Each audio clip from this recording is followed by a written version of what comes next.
تو چونکہ 28 اور 30 یا 32 سال کا عرصہ گزرا ہے کہ یہ عاجز فقیر بخاری شریف مکمل اور شروع میں ترمذی مکمل اور اس کے بعد ترمذی جلد اول بما شمائل کے درمیان میں ابو داؤد اور نسائی ابن ماجہ اور منصور بھائی کے سال مسلم شریف بھی ساتھ پڑھائی ہے. ویسے بھی ذوق سلیم تھا، مطالعہ اچھا تھا، اللہ نے بے مثال حافظہ دیا تھا اور مجھے کوئی علمی تنگی گرانی محسوس نہیں ہوئی. اور اس کے ساتھ دارالافتاء اور دقیق فتاوی اور اکثر مفتیوں کے اصلاحات پر مشتمل فتاوی. ایک دفعہ ایک فتویٰ لے کر کے میں بنوری ٹاؤن گیا. مجھے ایک چاٹگامی مفتی گیٹ پر ملا. مجھے کہا آپ کب سے مفتی ہوئے؟ میں نے کہا جب سے تجھ جیسے نااہل بنوری ٹاؤن کے دارالافتاء پر قابض ہوئے. تو مجھ جیسے بیمار اور طالب علم کو بھی لکھنا پڑا. میں نے بازو سے پکڑا، میں نے کہا ابھی چلے اندر. کہا کیوں؟ ایک فتویٰ ان کا نکلا تھا اور وہ فتویٰ غلط تھا. مفتی اعظم مفتی ولی حسن موجود تھے. میں نے کہا یہ تحریر نکلی ہے. کہا صحیح نہیں ہے. کہا آپ صحیح کر دیں. میں صحیح کر کے لایا ہوں. میں نے اس کو کہا میں یکش ہوں سر. تو ماتا لگے چاہے آپ کب سے مفتی ہے؟ میرے علاوہ تم میں مفتی ہے کون؟ تو سارے مفت سے. بالکل ایسا بیٹھ گیا لگا جا گدڑ لکئی چپڑی کی اس نے کو نخکاری. یکش ہو بالکل.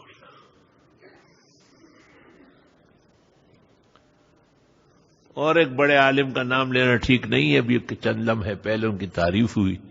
انہوں نے بھی ایک تحریر شائع کی تھی دارالافتاء سے. میں ان کے پیچھے گیا اور میں نے کہا یہ تحریر صحیح نہیں ہے، بنوری ٹاؤن کی شان کے لائق نہیں ہے ایسے فتوی یہاں سے نکلنا. یہ امت کا مرکزی ادارہ ہے. اور مفتی اعظم استاد اعظم نے میری تائید کی الحمدللہ. ایک تحریر ایسی شائع ہوئی کہ میرے علاوہ جتنے بھی یہ مختلف رنگوں سے متاثر اور امریکہ کے CIA کے ادارے اور اپنے گھر بیٹھ کر القابات پر فخر کرنے والے اور حرام کو حلال کرنے والے، یہ سارے دستخط.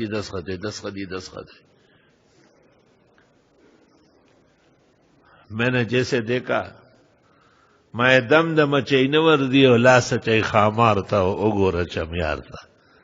دتا گورا رضی فتوہ تا گورا. فتوے میں جب تعصب آ جائے فقہ ختم ہو جاتا ہے، بشریت آ جاتی ہے.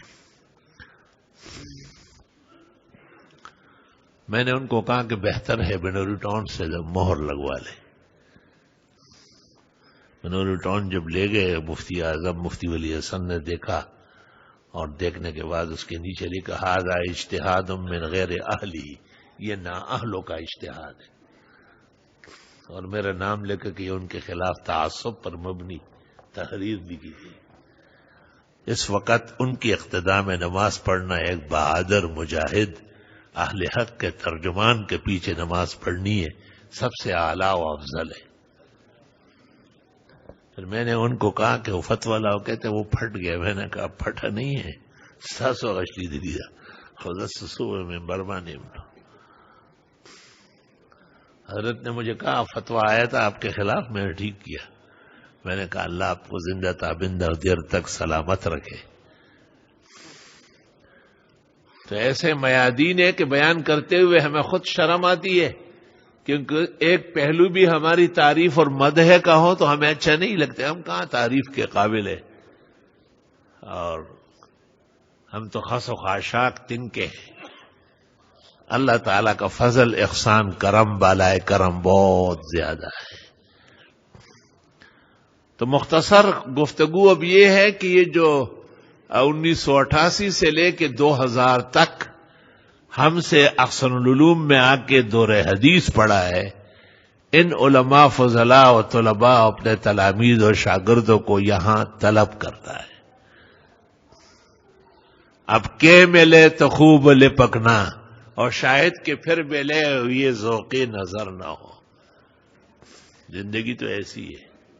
یہ بھی اللہ کا شکر ہے کہ اتنا طویل عرصہ حیات ہمیں علم میں منہمک اور مگن رہنے کا عطا فرمایا. لو الشکر والحمد علی نعمائی وعلائی ظاہرۃ و باطنہ.